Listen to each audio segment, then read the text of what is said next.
અરવલ્લીથી સમાચાર વધુ એક વીજકર્મીને કરંટ લાગ્યો। કરંટ લાગતા વીજકર્મી નીચે પટકાયો। વીજકર્મીને સારવાર અર્થે હોસ્પિટલમાં ખસેડાયો।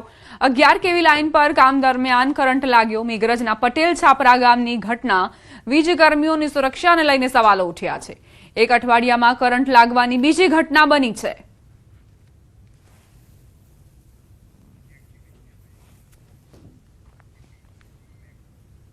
જામનગરના ખેડૂતો માટે સારા સમાચાર પ્રાપ્ત થઈ રહ્યા છે।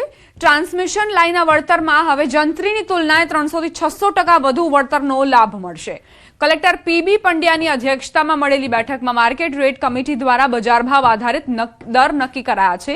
તેથી હવે જામનગરના ખેડૂતોને બજાર ભાવ આધારિત વળતર મળશે। જામનગર જિલ્લાના અસરગ્રસ્ત ખેડૂતોને પણ આ નવી વળતર નીતિનો સીધો લાભ મળે તે હેતુથી લાલપુર તાલુકાના કાનવિરડી ગામના અલગ અલગ સર્વે નંબરો માટે માર્કેટ રેટ કમિટીની કલેક્ટર કચેરી ખાતે બેઠક યોજવામાં આવી હતી। બેઠકમાં સરકારના વેલ્યુઅર, ખેડૂતના વેલ્યુઅર અને ટ્રાન્સમિશન સર્વિસ પ્રોવાઇડરના વેલ્યુઅર દ્વારા રજૂ કરાયેલા વેલ્યુએશનમાંથી લોટરી સિસ્ટમ દ્વારા ખેડૂત તથા કંપનીના વેલ્યુઅર મારફત નક્કી થયેલા દરને ધ્યાને લઈને જમીનની યોગ્ય બજાર કિંમત આખરી કરવામાં આવી।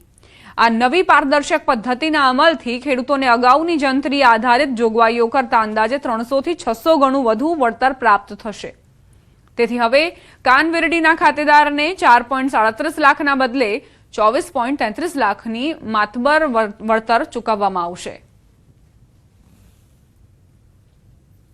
હવે પછી ટ્રાન્સમિશન કંપની દ્વારા જે ટાવર જે તે ખેડૂતના ખેતરમાં આવે છે તેની બંને બાજુ 1 મીટર વધારી અને એનો એરિયા ગણવામાં આવશે અને આ જે માર્કેટ રેટ નક્કી થયેલો છે તેની ડબલ કિંમત કરી અને તે મુજબ એનું વળતર ચૂકવવામાં આવશે।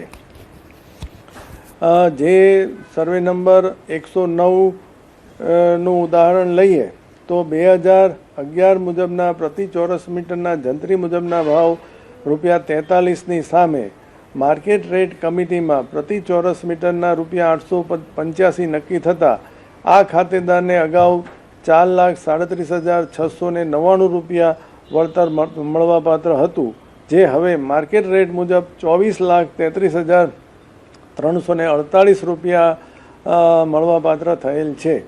આથી જામનગર જિલ્લાના તમામ ખેડૂત ભાઈઓ કે જેમના ખેતરમાં ટ્રાન્સમિશન લાઇનના ટાવર અને વાયર આવે છે તેમને હું અપીલ કરું છું કે સરકારશ્રીના આ પરિપત્ર મુજબ માર્કેટ રેટ નક્કી કરવાની કાર્યવાહીમાં સૌ સહકાર આપે અને સૌનું મૂલ્યાંકન કરી અને સારામાં સારું વળતર મળે તે અંગેની કામગીરી જિલ્લા વહીવટીતંત્ર દ્વારા કરવામાં આવશે।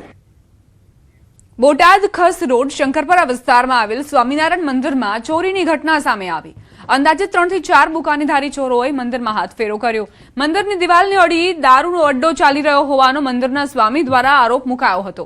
મંદિરની આસપાસ અનેક દારૂની બોટલો અને આવારા તત્વોનો પણ ત્રાસ છે। બેખૌફ બનેલ ચોરોએ દિવાલ લાંઘીને ચોરીને અંજામ આપ્યો હોવાનું સીસીટીવીમાં સામે આવ્યું। રોકડ અને અન્ય ચીજવસ્તુઓ મળી। અંદાજિત 45,000 રૂપિયાની મત્તાની ચોરી થઈ હોવાની માહિતી મળી છે।